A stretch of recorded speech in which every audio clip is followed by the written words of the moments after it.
प्रिय छात्र छात्राओं, आज पुनः आप सबका हिंदी पीरियड में मोस्ट वेलकम।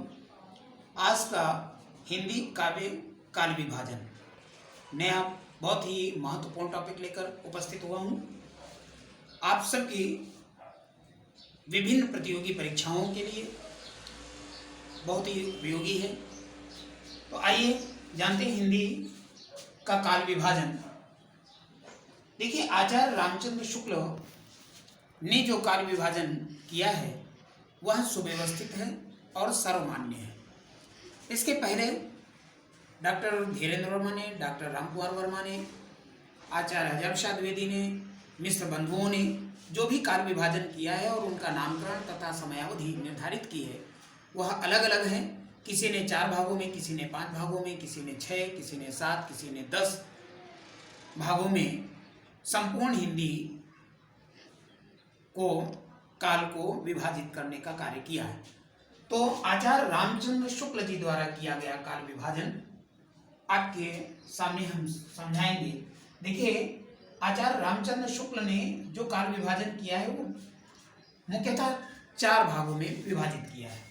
नंबर 1 आदिकाल, नंबर 2 पूर्व मध्यकाल, नंबर 3 उत्तर मध्यकाल और नंबर 4 आधुनिक काल।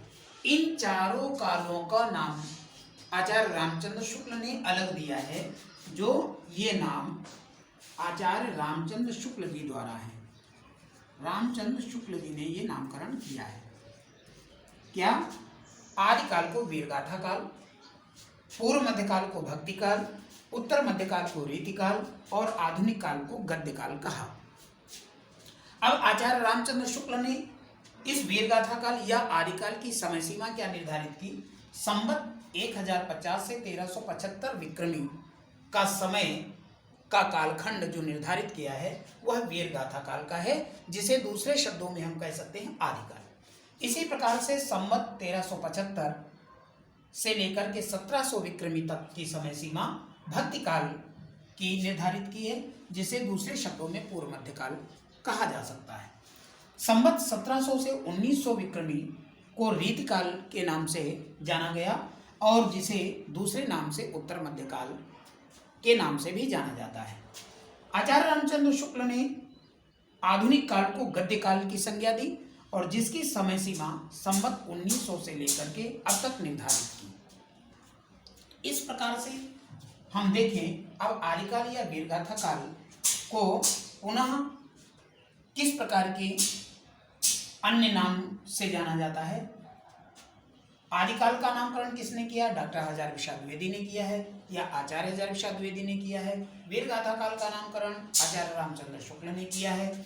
इसी प्रकार से अपभ्रंश काल, चारण काल, सिद्ध सामंत युग, जो है संधि काल आदि अन्य नाम इस वीरगाथा काल के अन्य विद्वानों ने दिए हैं, जिसमें से यदि हम इसमें देखें तो रासो साहित्य लिखा गया है, रास साहित्य लिखा गया जिसे जैन साहित्य कहते हैं, और नाथ साहित्य भी लिखा गया तथा सिद्ध साहित्य लिखा गया। अब यहाँ प्रश्न आता है, सिद्ध साहित्य इस प्रकार का जो साहित्य लिखा गया है, रासो साहित्य में बहुत ही महत्वपूर्ण कृतियाँ हैं। पृथ्वीराज रासो, चंद्रबदाई, परमार रासो, जगनेक की लिखी हुई, इस प्रकार से रासो ग्रंथ है। संदेश रासक रास ग्रंथ है। नाथ साहित्य गुरु गोरखनाथ के सिद्ध साहित्य में सरहपाद जो हिंदी के प्रथम कवि माने जाते हैं। इस प्रकार से एक एक काल का फिर अगला विशद विवेचन अगले वीडियो में करेंगे। अभी यहाँ संपूर्ण काल विभाजन समझ लेते हैं। भक्ति काल को यहाँ पे मुख्यतः 2 धाराओं में बांट सकते हैं। 2 धाराएं, एक निर्गुण काव्य धारा हुई, निर्गुण काव्य धारा, और दूसरी हुई सगुण काव्य धारा। निर्गुण काव्य धारा में 2 प्रकार की शाखाएं हुई। 2 प्रकार की कौन कौन सी? एक तो हुई ज्ञान मार्गी शाखा और दूसरी हुई प्रेम मार्गी शाखा। अब प्रेम मार्गी शाखा की, ज्ञान मार्गी शाखा जो हुई उसके प्रतिनिधि कवि कबीरदास हैं। कौन है? कबीरदास, जिनकी बीजक मूल रचना है, कबीर ग्रंथावली रचना है। बीजक में साखी शब्द रमैनी 3 भाग हैं। प्रेम मार्गी शाखा के प्रतिनिधि कवि मलिक मोहम्मद जैसी हैं। मलिक मोहम्मद जैसी, संक्षेप में लिख लेते हैं। इनके द्वारा रचित पद्मावत मुख्य काव्य कृति है, महाकाव्य के अंतर्गत आता है। इसी प्रकार से सगुण काव्य धारा में भी दो शाखाएं हुई। एक हुई है राममार्गी शाखा, जिसके प्रतिनिधि कवि राममार्गी शाखा जिसके प्रतिनिधि कवि गोस्वामी तुलसीदास जी हैं। राममार्गी शाखा ये गोस्वामी तुलसीदास है। दूसरा कृष्णमार्गी शाखा है, जिसके प्रतिनिधि कवि सूरदास जी हैं। सूरदास जी द्वारा रचित सूरसागर, साहित्य लहरी, सूरसारावली आदि अन्य रचनाएं हैं। राममार्गी शाखा के जो प्रतिनिधि कवि हैं तुलसीदास। तुलसीदास की 12 प्रमाणिक रचनाएं हैं, जिसमें से रामचरितमानस इनका महाकाव्य है। इस प्रकार से भक्ति काल को हिंदी साहित्य में स्वर्णिम काल के नाम से भी जाना जाता है। रीतकाल पर विचार यदि हम करें तो रीतकाल के कवियों को मुख्यतः 3 भागों में बांटा गया। एक रीतिबद्ध कवि थे, जिन्होंने लक्षण ग्रंथों से बंधी रचनाएं लिखी, जिसमें आचार्य केशवदास आदि आते हैं। यहाँ पे दूसरे कवि हुए रीतिसिद्ध कवि। रीतिसिद्ध कवियों में बिहारी जी आते हैं, जिन्होंने एकमात्र रचना लिखी है, बिहारी सत्सई। और रीतिमुक्त कवियों में रीतिमुक्त कवि घनानंद, आलमबोधा ठाकुर आदि आते हैं। इस प्रकार से 3 प्रकार की श्रेणियों में विभाजित कवियों को किया गया। रीतकाल को अन्य अलंकृत काल, श्रृंगार काल के नाम से भी जाना जाता है। इसकी भी विशद चर्चा एक युग से रिलेटेड अगले वीडियो में मिलेगी। गद्यकाल, जिसे यदि हम विचार करें तो मुख्यतः इसे भी भारतेंदु युग और द्विवेदी युग तथा छायावाद युग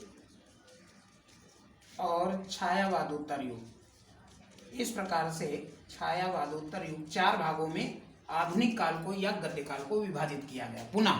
और छायावादोत्तर काल को फिर पुनः हम 4 भागों में विभाजित कर सकते हैं। नंबर 1 प्रगतिवाद युग, नंबर 2 प्रयोगवाद और नंबर 3 नई कविता तथा साठोत्तरी कविता। इस प्रकार से संपूर्ण काल विभाजन आपके सामने रखा। अब इसमें यदि हम भारतेंदु की समयावधि जानना चाहें तो सन 1868 से 1900 का समय भारतेंदु युग का है। 1900 से 1919 अलग अलग विद्वानों का मत रहा है। 1919 या 1920 या 1921 तक मानते हैं, 1922 तक की भी मत आए हैं। छायावादी युग फिर 1919 से लेकर के 1936 तक की चला है। 1936 तक या 37 से 38 तक विद्वान मत देते हैं। और छायावादोत्तर युग 1936 से फिर ये अब तक की आता है। अब तक की में 1936 से प्रगतिवाद युग चला है, जो 1943 तक आता है। 1943 से 1953 तक नई कविता 1954 से शुरू हो जाती है। साठोत्तरी कविता 1960 के आसपास आ जाती है। इस प्रकार से संपूर्ण काल विभाजन और समयावधि तथा उनके अनेक नामकरण पर चर्चा हमने आज की। अगले वीडियोस में एक एक युग से निर्धारित संबंधित उनकी विशेषताएं, उनके रचनाएं व रचनाकार और अन्य जो भी महत्वपूर्ण बातें होंगी, बनने वाले अनेक प्रतियोगी परीक्षाओं में पूछे जाने वाले प्रश्न या बोर्ड परीक्षा में पूछे जाने वाले प्रश्न होंगे, उनकी चर्चा अगले वीडियोस में करेंगे। धन्यवाद।